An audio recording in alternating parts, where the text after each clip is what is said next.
There's two characters that have the most chances of being the main villain of the Batman Part 2. One of them is Mr. Freeze, and the other one is Clayface.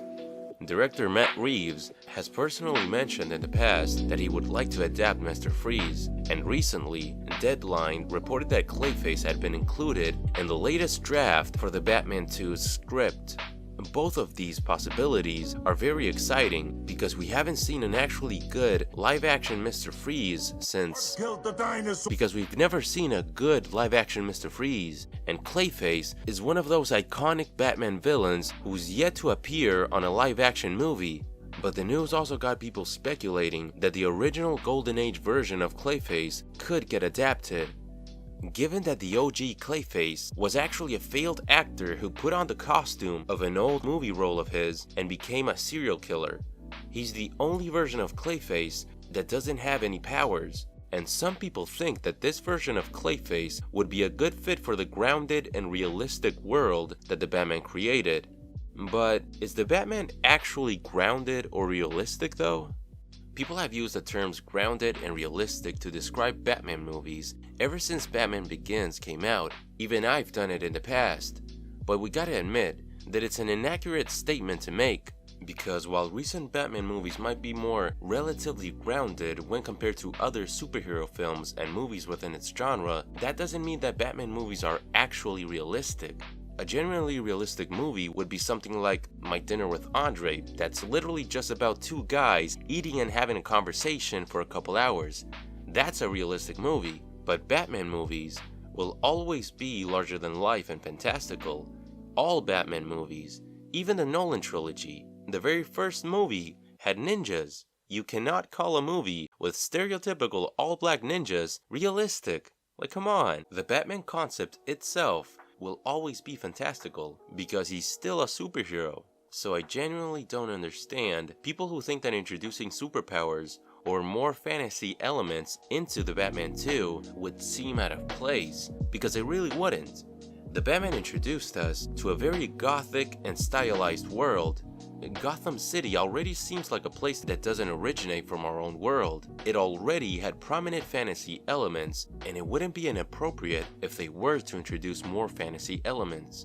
Also, what if I told you that the Batman already sort of introduced superpowers? In this scene, we saw Bruce inject himself with a chemical that acted like a sort of adrenaline shot. He was about to faint from all the damage and exhaustion until he injected himself with that drug that gave him an immediate boost of energy and strength, and then he beat a guy furiously until he nearly killed him.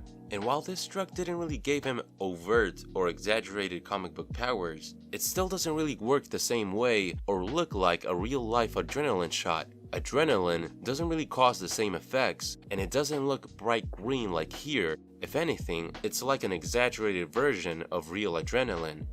And personally, when I first saw this scene, I took it as a reference to the comic book storyline Batman Venom, where Batman starts using and gets addicted to the drug Venom, which gives the user a low form of super strength, and it's the same drug that Bane uses. So, considering all this, in theory, if Bane were to appear in the Batman sequel, I bet that he'd likely also have super strength, because there's already a precedent in the franchise that already introduced the idea of a super enhancing drug into its world, so it really wouldn't seem out of place. And I think it's the same thing with all superpowers really. There's a way where they can tastefully and gradually introduce more and more fantasy elements into the Batman's world in an appropriate way.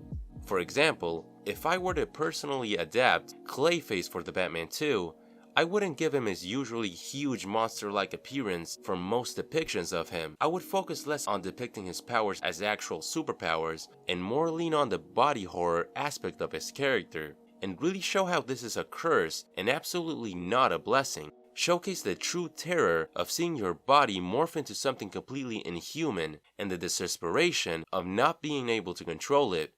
Mixing elements of John Carpenter's The Thing and David Lynch's The Fly.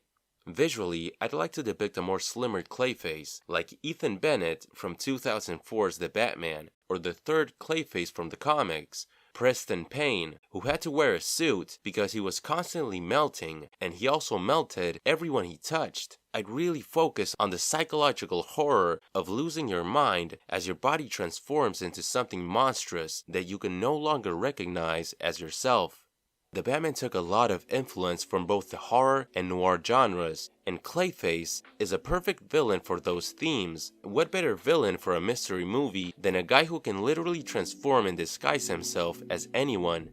What better villain for a horror movie than a guy that is slowly and painfully morphing into a monster and losing his mind? Another theme from Batman comics is that Batman's appearance in Gotham was the catalyst for a huge change within the city. Once Batman emerged, more and more deranged people started appearing, with gradually more insane looks and abilities. It's something that's even said and showcased in The Long Halloween. How ever since that Batman appeared, more and more freaks started showing up, and The Long Halloween was one of the main sources of inspiration for the Batman.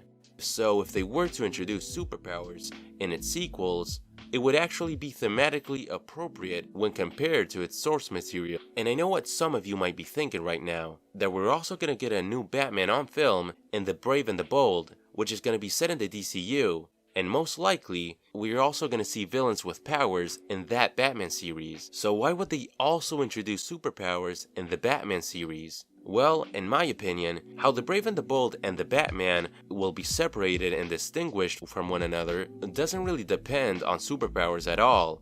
They will already be differentiated from the get-go because one series focuses on a Batman early in his career and the other series will feature a more experienced Batman with a larger family. That already separates the two series pretty nicely. But again, the Batman is an interpretation that is focusing on the horror, gothic, and noir elements of the Batman mythos, so that also gives it an identity of its own when compared to other Batman iterations. Both movie series can have villains with superpowers and still be pretty different from one another. The truth of the matter is that when the Nolan trilogy originally came out, its grounded take on the Batman mythos was praised because it respectfully reinterpreted the comics under a new perspective that subverted expectations. But the thing is, it's been almost 20 years and it's just not as effective anymore.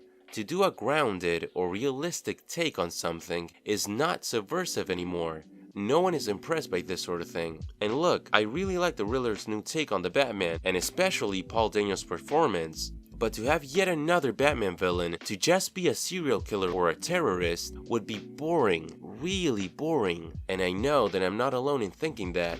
The Batman mythos is filled with highly imaginative and creative characters that exist in a world with a heightened sense of reality. And if creators restrict themselves to only adapt the less exaggerated elements of that world, it does a disservice to the source material, and it imposes an arbitrary limitation that doesn't really make sense. If you're adapting a comic book, then you shouldn't be afraid of reinterpreting the more over-the-top elements in a more appropriate way. It's just insanely limiting to only adapt the quote-unquote grounded characters, and that's it. So yeah, I want to see villains with powers in Batman movies, both in the DCU Batman and in the Batman 2 as well. Something appropriate, of course. Not something like this, but something like this? Absolutely, 100%. But what do you guys think? Would you also like to see villains with superpowers and more fantasy elements be introduced into the Batman series? And whether it be on The Brave and the Bold or on the Batman's world, what villains with powers would you like to see get adapted in a future Batman movie? Let me know what you think in the comments below, and thank you so much for watching.